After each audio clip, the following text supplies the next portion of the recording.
Oh, sorry. Whew. Gosh, today was a boring day for mortgage-backed securities, to say the least. I know that's different than most days for you when I explain our Treasury and mortgage-backed security market. Edge of your seat, the epitome of excitement. Nothing more you look forward to, I'm sure, but today, wow, there was nothing going on. It started out exciting this morning. Treasuries, the yield got down to 2.89% before the market opened. At the market open, it shot up. We ended about 2.95%. Still well under 3. Met a lot of technical resistance at 2.89. The Fannie Mae 4.0 mortgage-backed security actually reached a little over 101, so $101. At the coupon, it was at 101 in 2/30 seconds. We've gone down and we ended at 119 or so. Not a big deal. It's technical resistance that we reached, and the volume was so low that you can't even tell which way the market was going to move at the point. To me, that says at 2.89 we're storing some energy up to move one direction or another, and these storing energy phases can be dangerous for short-term interest rate floaters, people closing the short term, and people thinking about getting into buying or refinancing a house at the present time. And the reason for that, as we saw last Tuesday, markets, even in a bull trend, which means interest rates are going down, treasury prices are going up, and treasury yields are going down. Even in a bull environment, there are temporary setbacks that they both confirm the rally and then they allow for profit taking, for day traders and their technical resistance and things like that. So it poses this storing up of an energy phase poses some sort of danger to, again, short-term interest rate floaters and people that are thinking of entering the mortgage market, because in the short term it could drive interest rates up. We're still in a bullish market.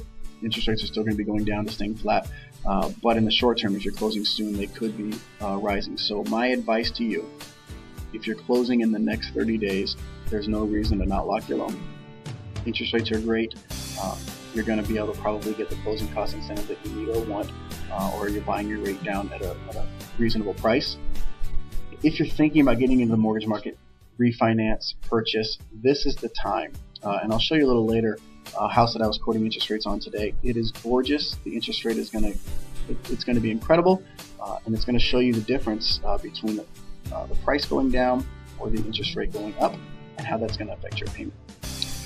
So this week, the market has got a few things going on, not a lot. Today we had the 10-year Treasury auction, or not the 10-year Treasury auction, excuse me. We had 2 Treasury auctions. That would have been a big thing. We had 2 Treasury auctions, a 6-month and a 3-month Treasury bills were auctioned. Tomorrow we've got existing home sales, which are probably going to decline again, which means housing is affordable for you. But again, don't wait for the housing market to, in your opinion, bottom, because you're not going to find out about a housing market bottom until you see it in your rearview mirror. Interest rates being lower are much more important than house prices going down, because a house price going down nominally 2, 3, 4% in a month or 3 months it's not going to make a difference if interest rates raise 1/8 of 1%, 1/4 of 1%, 1/2 of 1%, which, as we saw last week, can happen much more quickly than house prices going up or down. So Wednesday, we've got the Federal Reserve meeting announcement. It could be key in setting the tone for the market, and the reason for that is Ben Bernanke, like we talked about last week, he spoke on a few things. One was the impact that not raising our debt ceiling would have. And number 2, he talked about quantitative easing 3. So quantitative easing 3, he's saying, is not likely to happen and probably is not going to be needed. Remember, we spoke about quantitative easings 1 and 2. Quantitative easing 2 was supposed to expire on the 30th. It's now gone out to July 12th. So if that were to happen, quantitative easing 3, history shows that it would be bullish for interest rates, and that interest rates would go down up until about the start of the quantitative easing process, in which case the stock market would rally and interest rates would probably falter and rise a little bit. So Thursday, we've got initial jobless claims, which is going to set the table for July's non-farm payrolls report or employment situation report, which is the economic driver for interest rates for the month for the most part. And then Friday, we've got new durable good orders. This week is boring as far as economic data being released and reports being released. What we want to watch this week are a few things. One is the crisis in Greece. Last week, the European Union agreed to a loan bailout of Greece, modified from their first loan bailout, but that did not go over this weekend, and it was pulled back because they need to answer Greece needs to answer a few questions to the European Union. Namely, are they going to be able to stick to the plan? So it's a pretty stringent plan that they need to stick to, Greece being them, that Greece needs to stick to in order to pay this money back to the European Union, because they're loaning them money and they need the money back. And they've also got to raise about $50 billion, I believe, in private capital to help offset the government cost of this bailout.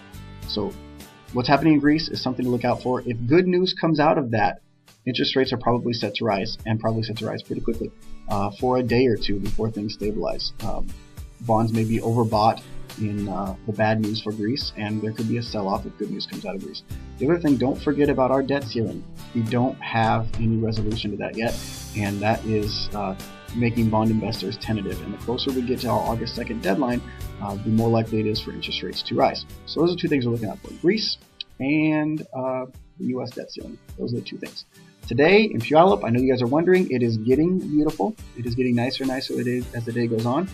Tomorrow it is going to be apparently in the upper 70s. If you're watching this in some other part of the country that is in the upper 70s in like April, I don't want to hear it. Alright, this is Washington, and upper 70s here is incredible, and we get like a long weekend of summer per year, so don't rain on our parade. We rain on our parades enough as it is, both literally and figuratively. Alright, so that is your news for today. Remember to look for Greece and look for the U.S. Debt ceiling being risen. What did I do to stay awake today if the weather wasn't that good and the bond market was terrible? Well, I quoted rates on this gorgeous house, and this house is in Bellevue, Washington. It's for sale for about $1.4 million. The Mills Group is probably going to be selling it to a wonderful client of theirs, and their interest rate on this house, this is not an interest rate quote for you, but doing an interest rate quote for this couple, is below 4%. Seriously, below 4%. $1.4 million house below 4%. It's amazing what you can get at today's interest rates and how much lower your payment will be, how much more you can afford of a house because of today's interest rates, or how much less your payment will be for a house that you could have afforded 4 or 5 years ago at higher interest rates. Maybe your term will be lower. Instead of going with a 30-year fix, you can go with a 15-year fix. There's lots of options. I would sit down with a mortgage professional. My information is always available for you. Give me a call. My phone number there, 253-468-1073. You can hit me up on Mortgage Matters at facebook.com/mymortgagematters, at brlaflame on Twitter, and then wamortgagesolutions.com. Any way you want to get a hold of me, you can get a hold of me. You can comment below, please do, and then you can subscribe for free. It's going to be on one of these sides here. When I'm putting on the camera, I don't know which way, but it's going to be one of these ways. It's on the side. Subscribe, put your email in. This will get emailed out to you every day, and you will see this beautiful face every day looking at you, letting you know what's going on with our mortgage world. Until tomorrow, I will see you later. You guys stay classy.